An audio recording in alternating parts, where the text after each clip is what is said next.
Okay, so once we've got our seat down, the next thing we have to do is figure out what we're going to do with our hands. Well, we're going to use the reins. Remember, we're going to communicate with our horse using our hands. Okay? If you remember, I said 90% of our communication comes through these reins. All right? The correct way that we do it here to hold your reins is just this. All right? First thing we're going to do is crisscross the reins across the horse's neck. All right?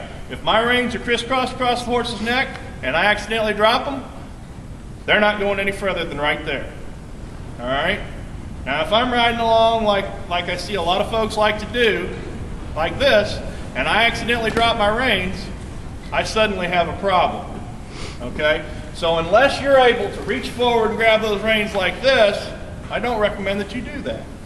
We're going to keep these reins crisscrossed across the horse's neck, so if we accidentally lose them, they're not going anywhere else. All right? We're going to pull the reins up as tight as we can without moving the bit in the horse's mouth. When that bit starts to move, when you start to see that bit move a little bit, you're just a little bit too tight. All right? So we want to get them up tight enough that we can get instant control of our horse without being in his mouth. All right?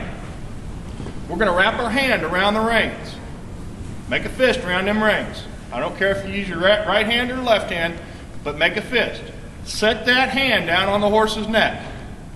We're going to place our hand on the horse's neck. All right, so the reins should look just about the way they look right now. Now what this is going to do for us, the reason I put my hand down here on the horse's neck, instead of some of this other stuff, we see people riding like this, and you know, this is popular. The reason we put our hand down here is so that if we have a moment where we need instant contact with that horse's mouth, if we need instant contact with our horse, if we need to communicate with that horse right now, all we have to do is lift our hand and we've got it. Did you see him respond to those reins? Instant response, and that's what we're looking for. All right? So put your hand down here, and that way if you have a time when you absolutely need contact right this second, all you got to do is pick your hand up and you've got it. All right.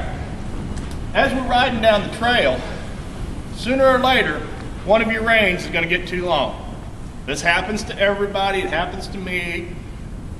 It happens to all of us.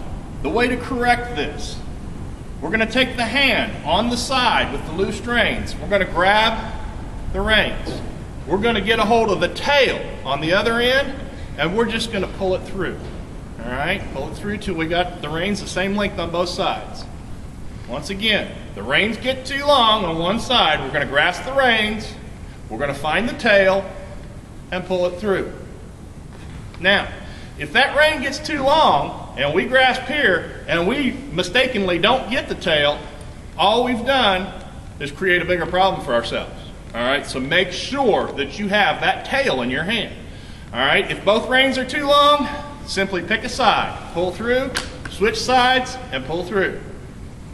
All right, this is how we handle our reins here to help us maintain good control of this horse at all times. And then we'll move on to the next segment.